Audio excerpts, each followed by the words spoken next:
am the only unbought and unbossed politician. Why should I step back? This is UNBOUGHT Power Hour with Rasha Mubarak.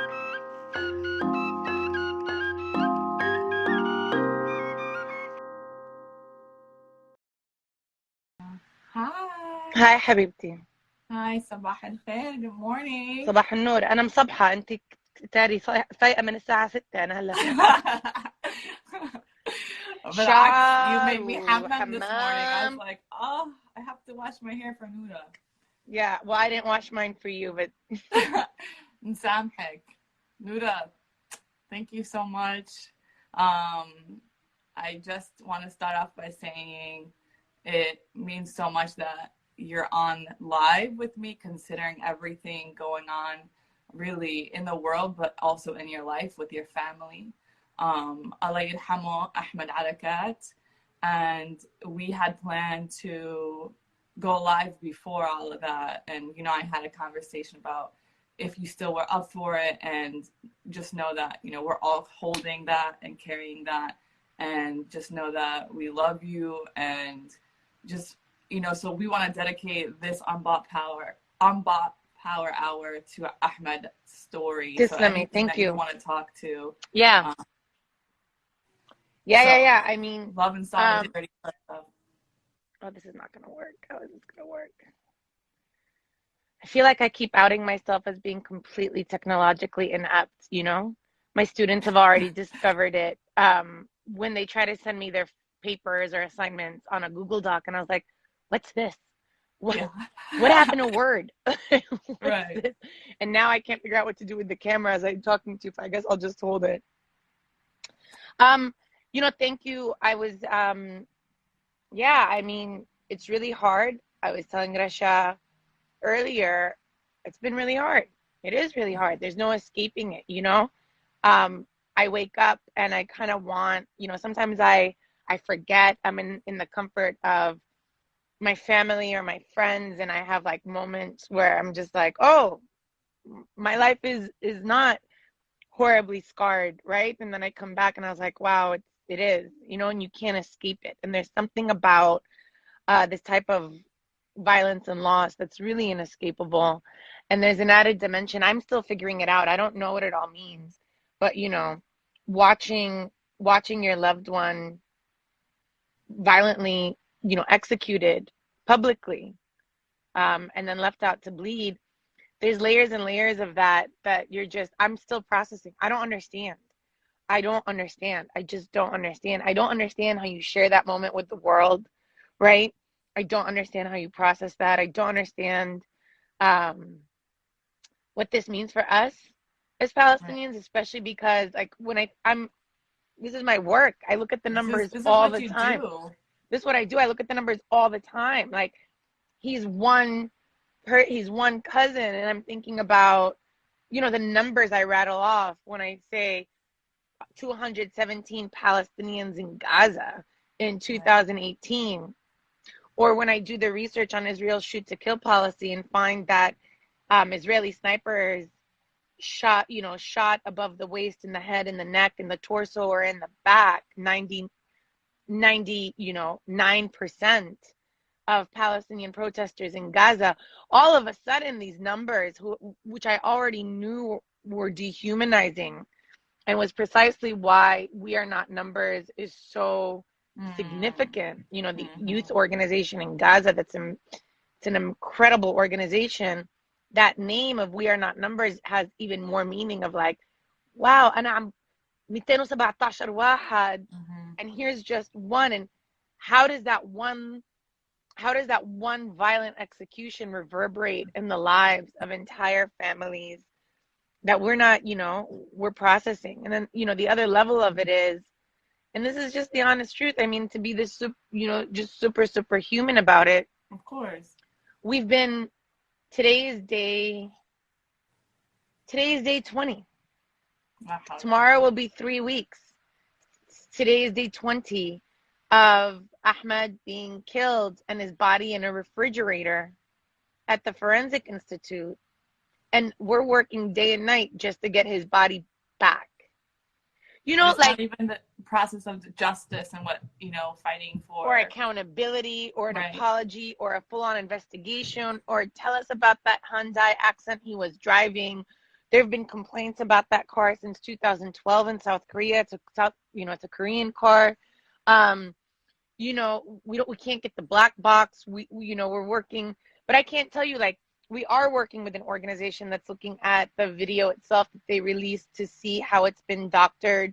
We are submitting tomorrow a report to the Human Rights Council and 5 special rapporteurs, together with more than 60 organizational endorsements, asking for some sorts of accountability. We have released a petition that's asked people to boycott. We have, I've been working on a quiet campaign organizing my family. Do you know what it's like to organize your first generation immigrant Right. family? How Who feel really intimidated by English, let alone calling their members of Congress. And here's a reminder to folks: if you are in the United States, the representatives and senators are your employees. We pay their salary. They work for us. That's right. When we ask them to do something, we're not asking for favors. We're literally asking them to do their job. And so, I've discovered how intimidating this is, as I've been like, I have to share this really cute video. I did a tutorial. A lot of people might know her because she's been a part of Yusuf's Fusitu videos, but she's a pro, right? So I got her on a Zoom and walked her through calling Senator Dianne Feinstein. But even that 3-minute process is very intimidating for our families. It is. Who feel like min ana, or I don't have the language, or I'm not a donor, I can't call. You don't need to. They work for us. Right. They work for us. They know this. This country's full of immigrants. It's a settler state. If you're not indigenous, you're an immigrant. That's it. So you shouldn't be expected, to have perfect English when you make these phone calls either. But Sresha, all of this work in 20 days, I've been doing almost nothing else. And all of it just to get Ahmed's body back to bury him. The way that they make us, that they strip away our humanity so that our demands become so basic. I mean, when we do get the body back, and we will get the body back, Ahmed properly, right? We're going to be incredibly happy. We're going to celebrate that as a victory for our family and a modicum of justice. But that's how far removed they've made us from, actually experiencing a proper type of justice. And that's not to say that in our filings we haven't been making it clear Ahmed is one of 63 slain bodies Palestinians held, that we haven't made it clear in our Human Rights Council petition that this is a crime against shoot to kill is a crime against humanity, that this is apartheid, which is a crime against humanity, that this is settler colonialism. It's not that we haven't made all those things clear. And yet, we've considered the first victory that they weren't going to demolish his family's home. That's what we're up against. And I think what's been so hard for me, and I'm just being honest. No, this is, I'm just being hella honest as somebody that has dedicated my life to this, of how hard it is for that reality to settle in of what we're up against. And what these odds look like, and I just, you always give thanks to your elders. You always, عرسنا عتاج عرسنا, الشهداء واللي ضحوا قبلنا, and then to experience it and be like, wow, we experienced this much pain and we don't give up. Because trust me when I tell you, I've had many mornings where I'm like, I'm going to get up and grind 12 hours today, really just to get Ahmed's body back. That's like a boulder on your chest. And to decide still, now I'm going to do it. I'm going to do it. And so I just, imagine, I just think not a single Palestinian family who doesn't do this. Or like, I just think about my sisters in Palestine whose brother, one of, my girlfriends, her brother has been a political prisoner now for almost 18 years and he's not done. How do you get up every day and do it again and again? There is something remarkable about that. There is something so deeply remarkable. And then to tell other people, no, do it too. Right. Do it too. Like, let's keep on. We can do this. We can win. And you have to believe the alternative is so much worse. So, sabah al khair. Thank you, Noura. I think a big part of it is like you and I were talking about just how this is just one part of trying to get to the grieving process for the family. This isn't about even the accountability, the work that you've been doing. This is about retrieving his body and laying him to rest. And I think that this is, like you said, what all the Palestinians go through, because the oppression and the occupation doesn't end when they kill us. They're there to disrupt our peace, or even when they've murdered us. And that's intentional, that's deliberate, is to be able to create more pain and to try to continue to oppress even the people that they've killed. And I think that it's what people don't understand when we talk about oppression and occupation of Israel, is that it just doesn't end there. That once you've enabled it, once you've contributed to it, and once you've been silent about it, you're allowing it to continue even beyond something that is not fathomable, something that's not digestible, that is absolutely inhumane, even to hear it and to say it. And I think that that's a big part of what Zionism translates. And I think that, even someone like you, like you've been a person like that has fought for, human rights consistently and been a voice for us as Palestinians. And, I totally fangirled when I first met you years ago in Philadelphia, right? But like, that was the first time? I think, we spent the whole night together, in your home. And like, was it the first time, or maybe it was the first time? Oh my God. Yeah. When you came through, I think with Shadi. Yes, because we were at some national Arab convention. And it was like, there's this Palestinian event. I'm like, let's go. And you were sitting across the table, and I was like, oh, that's Erakat. And like, and then so, you all came over, and I tried to cook or something. and I just that's when I was at Temple. Yeah. Okay, I got it. Yeah, but like, it's just like this feeling of being home with, not just because you're Palestinian, but the values that you've hold and like you've done consistently. So I just want people to understand that like, this is beyond like, what's happening in this moment. This has been something that, you've dedicated your life to.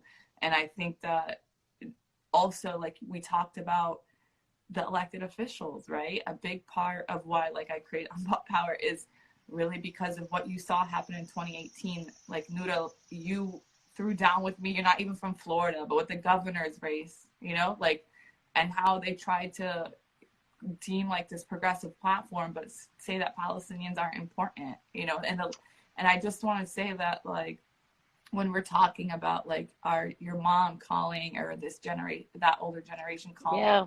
It's real, because what happens is that these candidates, these elected officials, they take our money, they take our vote, but they don't take our voice. Nope. We're expendable. We're expendable. And like look what they did to Sami al-Arian. Look what they did to Sami al-Arian in Florida. He swung the state. That's right. For George Bush, the first, right? Or I'm sorry, the second, George W. Bush. He swung the state because George W. Bush had promised that they were going to repeal the policy of secret evidence, which is, for people to understand, is a violation of our Fourth Amendment rights and a violation of our Sixth Amendment rights. It's constitutional rights in order to be able to question and interrogate those who are making accusations against us. You realize that this constitutional law is so basic against tyranny of the state. And yet there's secret evidence can be used specifically against Muslims and Arabs who are accused of terrorism. And Samuel Arian's brother-in-law was subject to this tyrannical law, and he worked as a political powerhouse within the Republican Party in order to swing the state, and then became a target of the state, Absolutely. became a political prisoner, became he went on hunger strike in prison. And when that, and for years, right? And when the lawsuit came, when they actually went to trial, not guilty, not guilty, not guilty, not guilty, right? And Sammy, frankly, who I adore and adore his family, was lucky, because that's not how the system is supposed to work out. But you think about how expendable we are. Like, he can win a presidential election and still become the target of this campaign. And so it's really important to keep in mind, this system is not on our side. And our work shouldn't be necessarily to make it work for us, but to struggle within it, and then to struggle with our compas and our comrades to create a different system altogether. I mean, that's what this movement for Black Lives is. That's right. They're not just fighting for Black liberation, they're fighting for all of our liberation, right? When we are working for abolitionist futures in order to not merely reform the state and make the police more friendly, but to reimagine, to reimagine security, to reimagine safety, to reimagine mutual aid, to reimagine, when you start to think, people say, but what will happen with all the rapists? Did you know that the primary form of, one of the highest source of violence, of sexual assault, is actually within prison? Does it matter? Right? Does it matter? If you really care about rape and sexual assault, do you realize that we're creating the condition for rape and sexual assault in prison? Whose rape and sexual assault do you think of? Or when you look at actual empirical numbers and see that it's police forces respond to less than 4% of their mandate and of their work is in response to violent crime. The rest of it is the work of mental health workers, of counselors, of what we need in terms of, redistribute that wealth to make sure people have homes, universal incomes, a basic education. There was a Supreme Court decision. I teach this to my students as well. Yalla, teach me. Teach all of us. We all be students of Noura. This idea that your education, your public education, is contingent on your state property taxes, right? Has been so normalized. Like, you all, if you go to, I'm a product of public schools. I am so proud of it. My daughter will be a product of public schools. Do you know what I mean? Which is scary for most people, because our public school system is gutted, and this federal government doesn't want our school systems to be good, right? So there's this idea that our school systems are only as good as our income taxes that support that system. Well, that was challenged as unconstitutional for basically not providing the right to education. Now, mind you, we also don't understand that most of our constitutional rights, the Bill of Rights, the Declaration of, the Bill of Rights that we know are basically the first 10 amendments.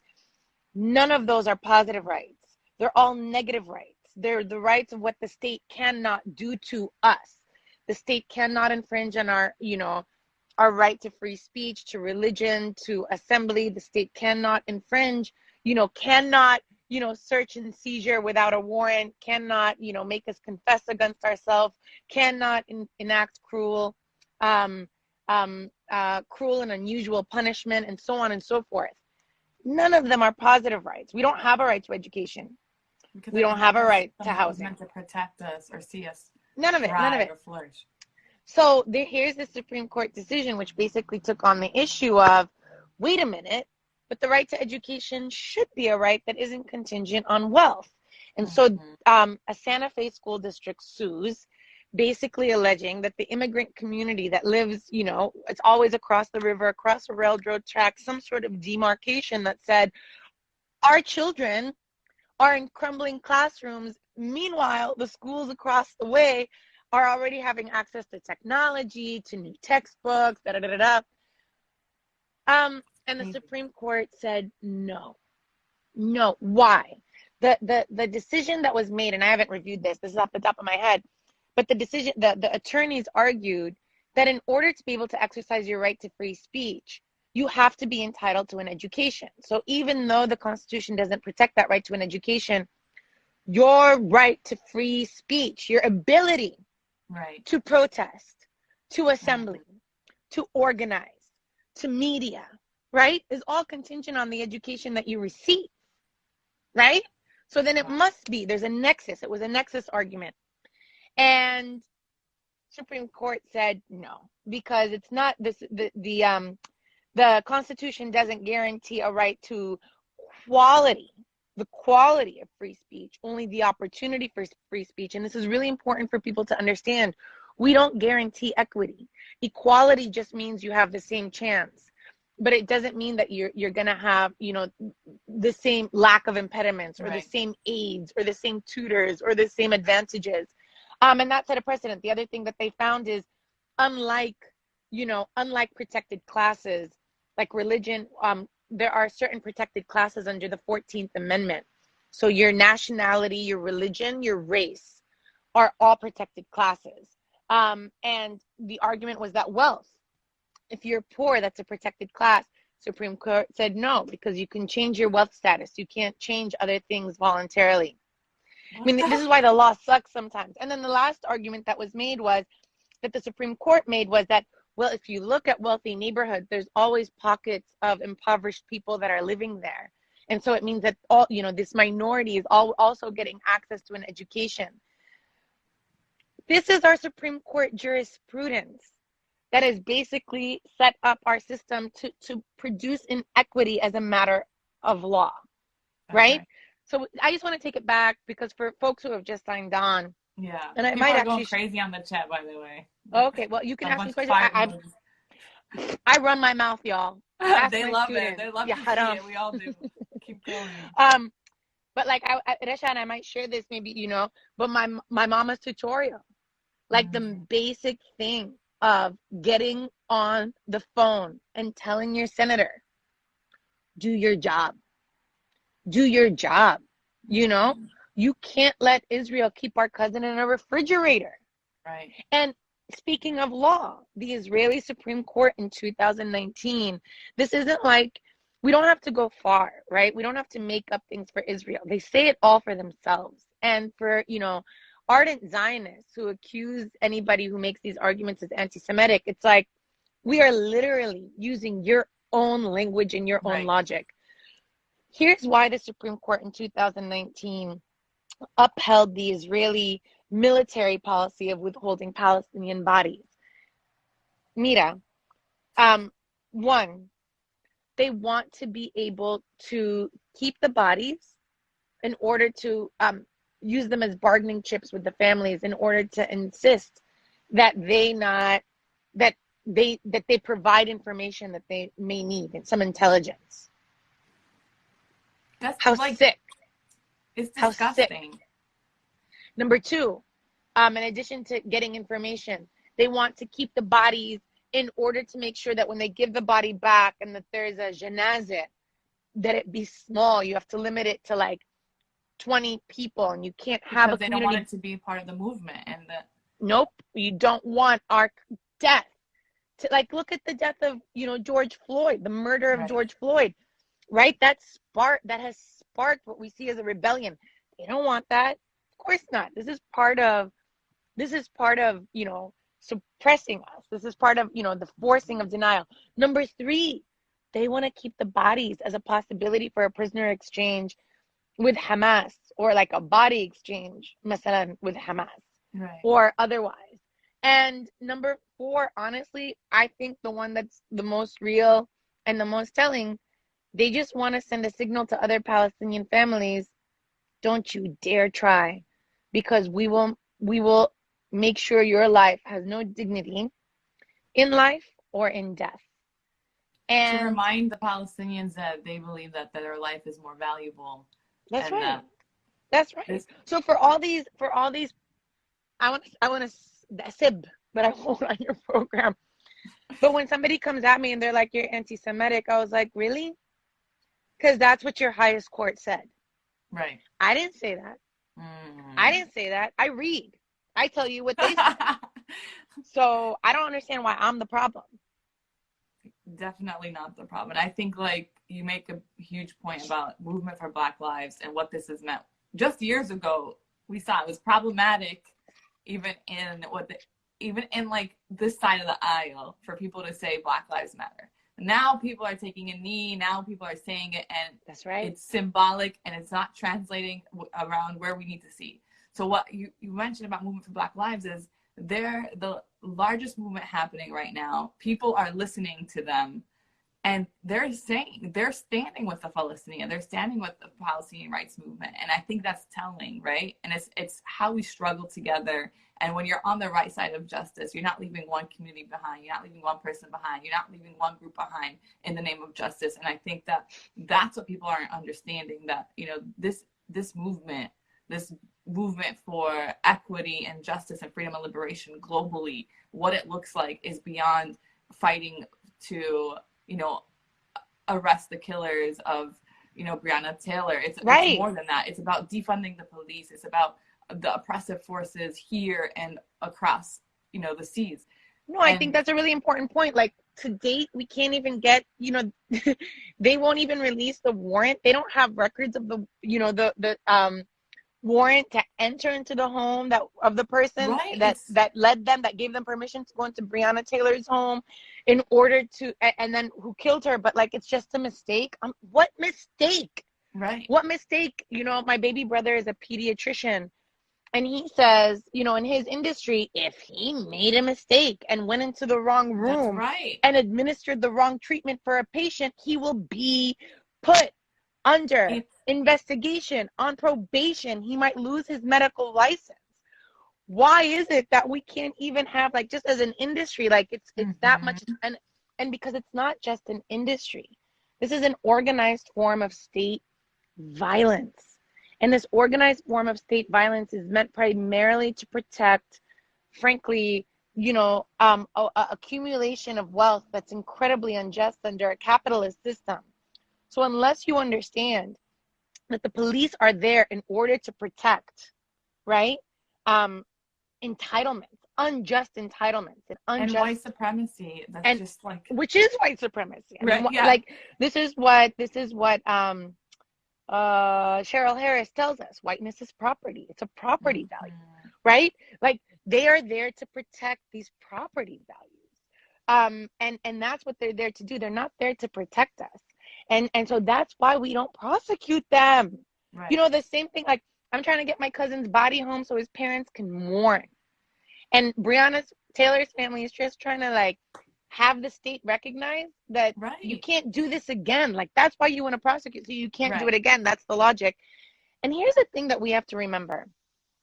As, you know, we're immigrants. None of us are native to this country. All of us are first, second, third, maybe fourth, fifth generation immigrants in the United States. I identify as a settler. Even if I didn't come with the intent to settle, my family didn't come with the intent to settle. And some in the academy might call that arrivants, to distinguish from settlers, right? But I think, you know, as a structural matter, I don't live under Piscataway law here in Virginian lands. You know what I mean? You don't live under Seminole law where you are in Florida, right? And so we are living under a settler state's law that it makes sense to identify as a settler. Ilmohem, if we are immigrants, we already have an advantage. We already have opportunities that make it so that we can advance in ways that Black people will never be able to, and that Indigenous people will never be able to, because this country has been built on on white supremacy and on anti-Blackness in a way that Arab immigrants will be eligible for whiteness that is not available to Black communities, that is not available to Native communities, right? And so we have to be mindful of our extreme structural differentiation and our privilege and what it means for us to fight in ethical solidarity. So it's not like saying, oh, but we're the same. When I go out to protest for, you know, Black lives, I have my Palestinian flag. I have my signs that say, you know, Palestinians for Black power. Right. But I also want to be mindful. I'm not trying to co-opt that movement. And even though there are intersections and there are, you know, there are overlaps between us, that's not the My same lived thing, y'all. experience here will never be able, like, I can never, ever say I can relate to a Black experience in this country. And I think just because we have oppressive forces that, you know, are trained by one another and they share the same kind of structure, that also doesn't land the same way ever, and it never will, as a person, non-Black person of color living in this country. No, And it's like when and I, you know, Vic Mensa, amazing, talented rapper, activist, Chicago-based. I really like him because I also think he's a gender bender, and so I'm here for it. When he went to Palestine on a delegation, he wrote in a Time magazine article that it was the first time in his life that he didn't feel like the N in the room, right? And so, you know, even, you know, nobody, when they travel to Palestine, will be treated like a Palestinian. That's right. Even if they are treated, even if there is a system of anti-Blackness all over the world, once you are in a, you know, race operates in very particular ways in different contexts. Race is a form of power, right? It's a political economy of power, it's distribution and the logic in order to justify oppression, in order to justify exploitation, right? It's a part of racial capitalism. So race is very particular. If you go to Brazil, if you go to Canada, if you go to Palestine, if you go to Saudi Arabia, if you go to France, race will be experienced differently everywhere. And not everyone at the bottom in one place will be at the bottom in another place. And so you have to remember, we are not at the bottom. That's even if we're racialized in the United States as Arabs, Muslims / terrorists. And we are. And we're racialized and we're criminalized. And, you know, if you look even at the legal system against us, I mentioned secret evidence, but that's the tip of the iceberg, right? Legacies going back to the Los Angeles 8 in 1988 and even before that, right? Those things of how we're racialized are very real, but they're all derivative. And they all still set us apart. We still remain eligible for whiteness. And in fact, even as a matter of law, we're eligible for whiteness. We fought for it in Supreme Court decisions where we became white. That's why we're white on the census. Because white, you had to be white to be a citizen of the United States until 1964, when Black Liberation Movement achieved the Civil Rights Act and made immigration available, made citizenship a right for everybody. Black people keep fighting for all of us. They're fighting for for all marginalized groups. For all of us. Understand that they are fighting against a white supremacist structure that we all suffer from. Their victory is our victory. Bassem Masri, a revolutionary and a martyr from St. Louis, Missouri, who was, you know, at the front line in Ferguson. I just published this paper. I actually want to share it about Black Palestinian solidarity and the roots of that. I don't think I've seen that yet. No, I didn't post it. I haven't been posting stuff because I just want Ahmed home, right? I know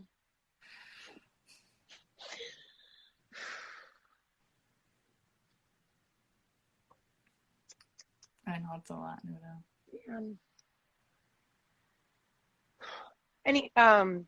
But Bassem said it to us when Bassem said, it will be Black people who will end, right, aid to Israel, right? It is, and not all. Black people are not a monolith, but revolutionary Black people. Revolutionary Black people are anti-imperialists. And it's when Malcolm X said, to understand where we are in the America, we have to understand where America is in the rest of the world. Black radical tradition has taught us that, you know, this idea of policing the world and being empire is part of a white supremacist agenda. So when we fight for Black liberation, trust we're fighting for ourselves, and we don't even have to talk about ourselves. Trust that we're doing that work. And so, you know, I just say we have to continue. We have to continue. When we're fighting for Black lives, we're thinking about the people that came, the Black women that came before us, truly listening to Black organizers in a way that where we trust them, the revolutionary, that the ones that paved the way for so many of us living in this country while the work isn't done, And I think that, it's a struggle. This is a whole new other Instagram live, but like it's a struggle even within our own families and our communities for people to understand that. And so I just, you've been doing a lot of that work for a long time as far as, Palestinians for Black Power, and having people understand that our liberation is literally tied with the Black movement. And when we're fighting for Black lives, we're fighting for justice and freedom for all people. And I think that it's just, to see what happened to Ahmed and to see what happened to George Floyd and Breonna Taylor, obviously these And Bassem aren't Martini, new. wow. Yeah. This is not new. Like you said, it's like you said, for it to hit home for you, it like, I was like, that could have been my cousin, right? Like, and it was Noura's cousin. And it's like, these aren't people that, and I think for a long time, what I struggled with when I saw Black bodies being murdered in the streets or the Palestinians being murdered in Palestine, it's like, I'm always worried that their name or their number is going to go down in vain. Like, they shouldn't have been murdered, but like, how does it impact this movement, and that's our responsibility and our duty, and not to say like it's a burden on the family, but it's to making sure that we continue this fight. And I think that, listen, Rasha, I just want to say something else and like just be really honest, right? Like Ahmed, frankly, like, I'm his cousin. I'm a fight. I've been fighting every day with my, 2 other cousins primarily, but like a whole network of family and whatever. And we have been doing so much. And we have access and platforms and language, and we're barely, scratching the surface. Can you imagine what it's like for other families? Like, I think about that all the time. Like, all the time. People ask all the time, because my uncle is Sa'ib Erakat. And so they're like, isn't this Sa'ib's nephew? And I'm like, yeah, think about that. It doesn't matter, No. And I remind people, Mahmoud Abbas, the president of, Palestine, needs tasrih, needs permission to travel. We are not in any way equal or independent.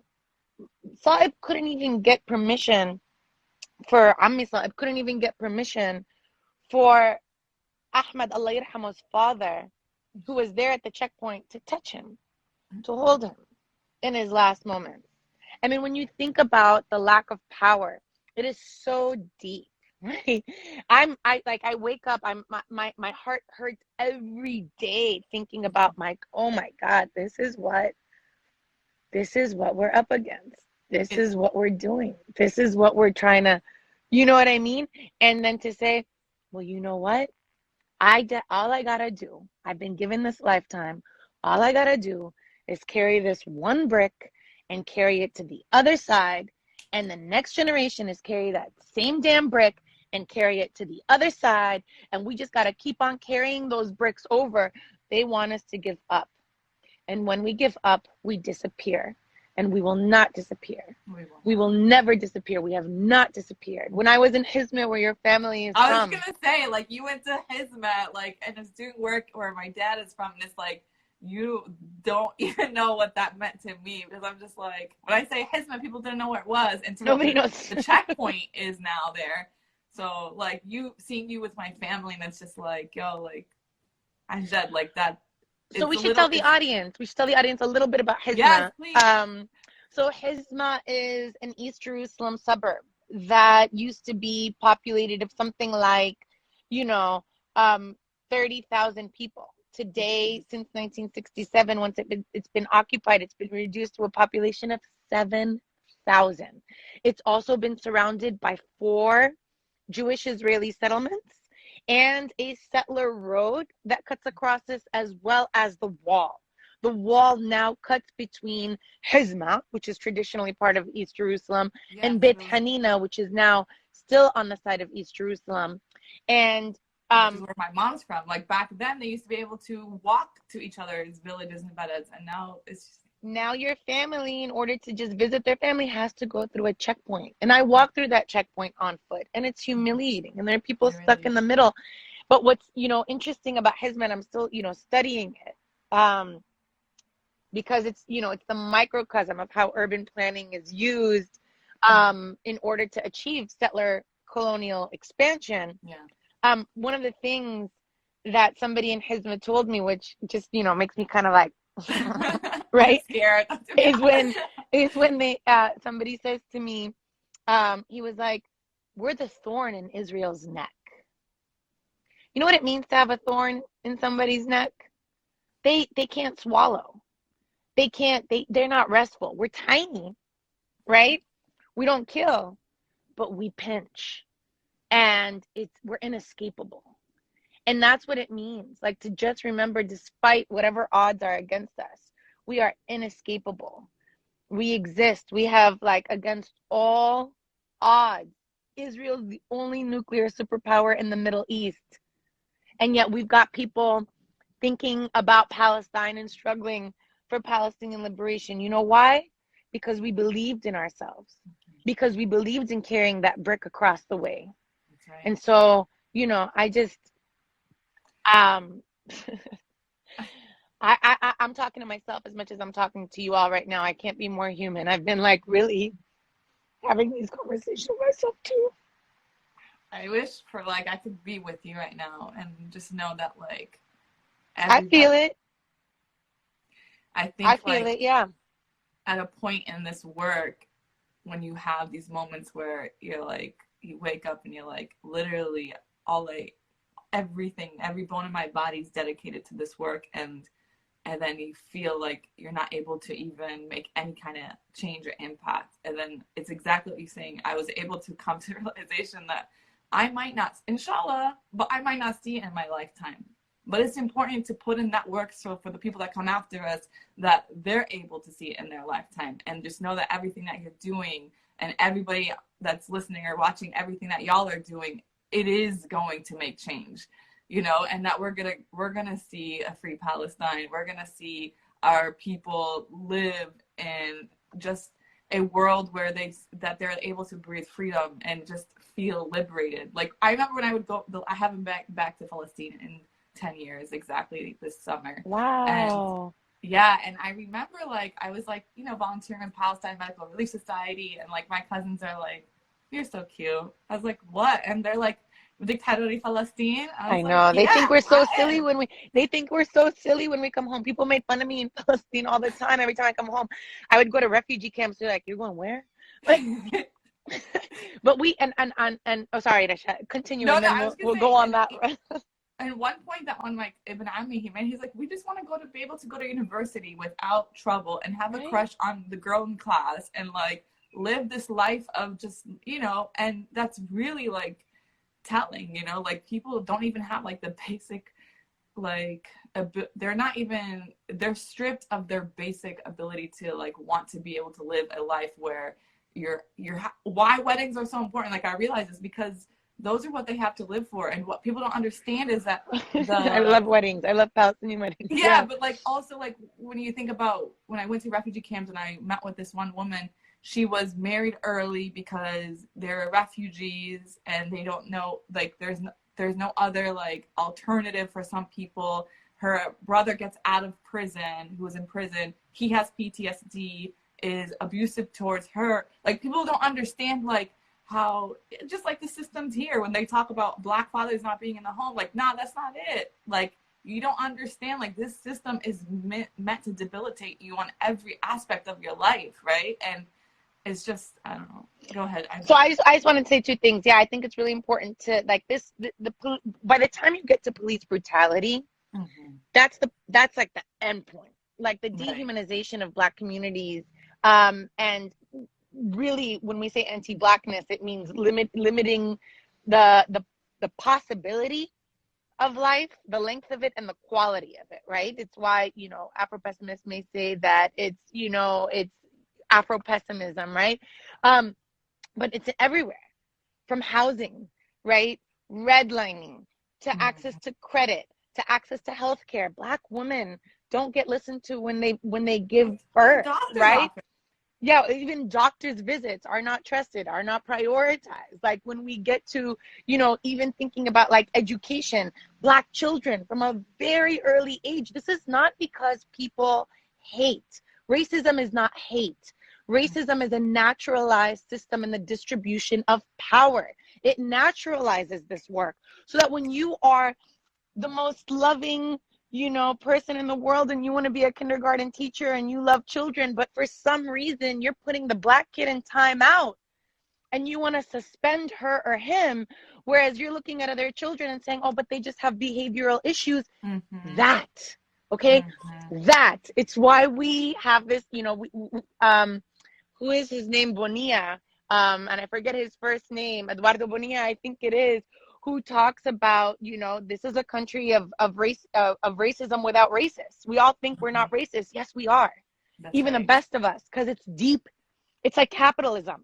You might not be a capitalist, but the hell if you're not participating in a capitalist system and in wage labor and in market development. And the same way we're participating in racism. So we all have a commitment to fight against that. The other thing I wanted to say about going back home. So there's two messages here, right? One is critical, one is uplifting. I just want to be honest with folks. Number one, I'm born and raised in the United States. English is my second language. And I didn't, I was very much the person who wanted to work on all human rights. I wanted, Palestine, I knew Palestine, but I was a feminist first. And, I actually think we're gonna overcome racism before we overcome patriarchy. I truly believe. I believe they're entwined. But I think that hard. Yo, when I tell you about, patriarchy and how naturalized it is, and I'm just gonna on a very deep personal level, even people seeing me and Noura as women doing this work is not as natural as if they were seeing two men right now having this conversation, just naturally how they would feel more trusting of the men that they would see. That's deep. It's so deep. But anyway, but going to Palestine, and it wasn't gonna be my life dedication. I wanted to work on ending everything, right? But when I went to Palestine really young, and I had a few formative experiences, I realized, I was like, wait a minute. I looked around, I was like, there's very few people working on this full time. There's a lot of people working on a lot of other things, but very few people working on Palestine full time. I mean, when I was coming up, I'm 40, right? So I'm a khalta, I'm an auntie and a cousin. I'm a mama. I'm a real mama.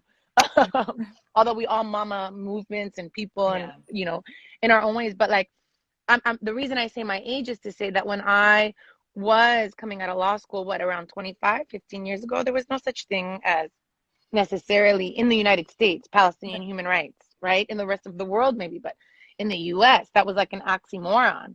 And so the work that we had to do to make that happen. And so I decided at 2021, I was like, I'm going to dedicate myself to Palestine and trust that even my own parents were like, ما حدا حررها ليش انت بدك تحرريها.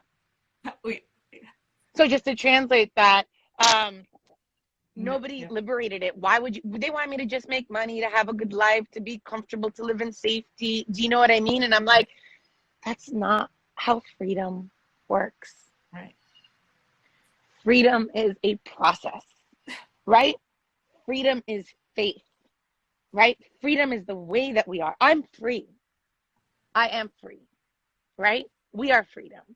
And so now the same people in my own family who, and I'm calling you out, fam. Call out all our families, right? The same people in my own family who, were like, there goes Noura, The same. I mean, I'm not that same level as you, but شاطرة بس إنه it is that. أبصر شو عم تعمل محامية بس فقيرة. You know what I mean? Poor human rights, whatever.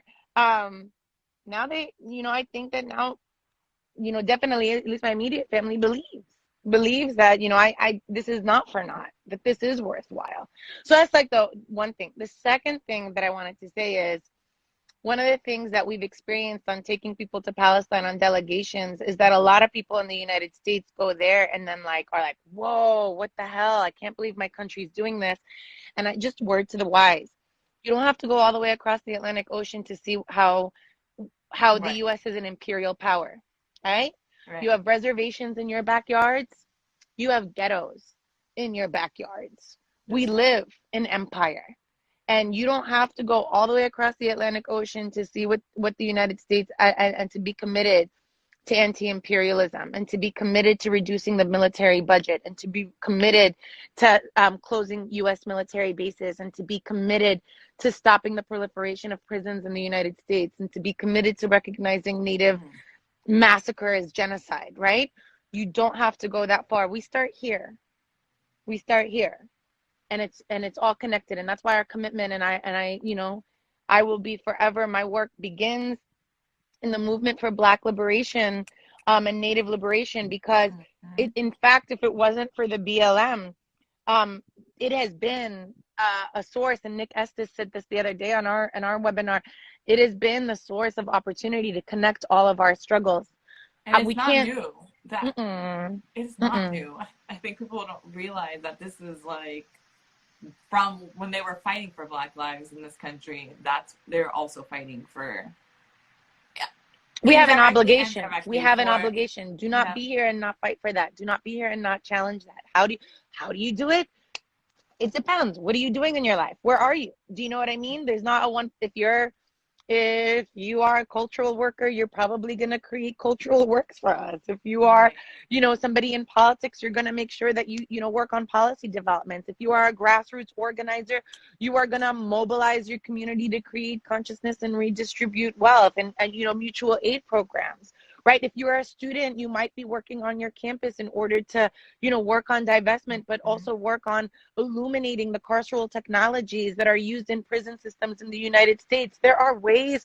You have to apply yourself where you are, and you can always do that. We are agents of change. They want us to make us feel hopeless. You can only feel hopeless if you are self-centered in your head and believe that you're the only one. And if you can't change it, then no one can. But guess what? We are just pieces in a machine. And if all of us are working together, that machine is effective. And so we gotta keep grinding. And we gotta keep grinding and uplifting. To your point too, it's hard also to speak out as a Palestinian advocate in this country, because so many times there's a canary mission. The opposition will, all of that. I know. Right now, but and it's I also sometimes struggle, Noura, with when I have young Palestinians. Sometimes a lot of young Palestinian women, they're like, "We see what happened to you. I'm not scared, but I also need to continue my education and be able to survive and protect my livelihood, right? Because they do disrupt that, and many times, and so I think you make a good point in we will protect each other, and there are resources out there, and there's so many ways that we're going to continue to protect each other, but that is real, right? And I guess I would ask, my question is, what do you tell young people? Because sometimes I want to be yeah, go do it, but at the same time I feel mas'ula that la samhala. What if something happens to these young people? People ask me all the time. This is just my style, and I get a lot of heat because people just see me riding high, right? And maybe I learned that from my mama, right? But I don't bleed out. And people ask me, tell us about what you've gone through. I just don't. In intimate spaces, I might tell you what it has looked like to fight tooth and nail, not only for our struggle, but for yourself. Yeah. Against this, for the accusations, the death threats. How hard it is to even just get employment and keep on struggling. Somebody just wrote anti-Semite, right? Come on, man.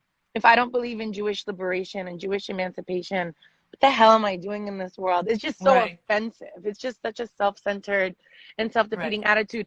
But I'll tell you this. It will not come easy. This is one of the things, I was in, when I was in undergrad, that's it. When I was in undergrad, and, we were shutting down buildings. We took over buildings. We blocked highways. We did all sorts of shit, that frankly, somebody should have been out there okay, let's go. Yeah, we did all that shit. And we got in trouble for it. We got suspended. We got arrested. We got penalized in the classroom, right? Meanwhile, our counterparts who are doing the same work, like, but not on Palestine, and to this date, get awards, That's right? Get recognized, get uplifted. And I just had to accept at a very young age, I was like, my God, there is no reward for this work. And there is only risk. And I have to be okay with that. That's right. And I'll be, for just some inspiration, now 20 years later, like there are some awards for us. And we created our own awards where none existed. And so that's the other thing. We just have to come through for ourselves. We ain't gotta worry about a white gaze and anybody recognizing us and what we do in these, to be worthy. We see ourselves. If we want it, we build it. And so if you're frustrated by that, I want to just salute all these. I'm so inspired by all these initiatives. Like people who have all the social media presence, the work that you do, Resha. You created your own organization. People who are created their own institutions, the IMEU, which has created its own media source, like people who are creating their own spaces to recognize our own. We don't need anyone to tell us we are worthy. That's right. We do need to look at one another in the eye and tell one another we are worthy. We do need to look at ourselves, and this is the hardest work, y'all. I can look at Resha right now and I'm gonna tell her. I always tell her. I'm like, yo, Noura. I always tell her, you are so worthy. You are so amazing. Thank you so much. Thank you for leading the way. And frankly, I just want to also shout out, it's not easy, Resha, for you to be leading that way and also to be owning your high femme personality. And that matters how you present in the world, because it's used as a weapon against you. It's used to denigrate you. But that's who you are. And you walk in that space and you give permission to other young women to be able to be high feminine, to be powerful and unapologetic. You do that for yourself. You don't do that for everyone else, right? I can look at you, Resha. I could tell you, I tell you that all the time. And I love you so much. If I tried to do that right now, looking at myself in the mirror, I'd cry before I got past 3 seconds. It's really hard. And so, this is the work. Sandra Tamari in that interview, that paper that I told you about, and I'll share it with you if you want to share it, on Black Palestinian solidarity, says that one of the most remarkable things about Black Palestinian solidarity and coming into coalition, with Black communities in Ferguson, especially in 2014, was the fact that she had previously been organizing with Black communities, and in 2014 she came to be organizing in Black communities under Black leadership. And that's a major distinction. And it's what made it clear for her in those moments of, what it means for us to not, because for folks who have been in the game, like I've been in this game for a minute, right? For 20 some years, our work was primarily older white communities and and a lot of our Palestinian, elders still want to do this. They want to prove our humanity to white people, to tell them, hey, photo op mentality. We're like just this. Like you. So let Palestinians, be a state. Let us be eligible. And what comes in this moment of really working in community and in solidarity with our Black, siblings, is that the white gaze doesn't matter no more. We're not working to be included in a white humanity. We're working to end white supremacy and to create another humanity that looks like us. That's right. What does it look like if we got to create this joint? And so let's imagine. Noura, it looks like we have a minute left. I know there's a lot of questions on here, but I know I would love, people said, okay, the petition's out there, social media's out there. How else can we honor Ahmed Erakat, the other Palestinians, but the Palestinians that have been murdered in the face of oppression and occupation? How else can we honor their lives with action? I think, for us my head has been so deep up in this, I haven't been able to necessarily do all the public work I want. And the family keeps asking me, for more attention to this. And so I think one of the most important things is keep lifting up Ahmed's name. Don't, we say as Palestinians, one of the ways that we've survived is we say, وَلَوْ آخِرْ وَاحَدْ وَلَا أَوَّلْ وَاحَدْ وَلَا آخِرْ وَاحَدْ. He's not the first or the last to be killed. I'd like I'd like him to be the last. I'd like him to be the last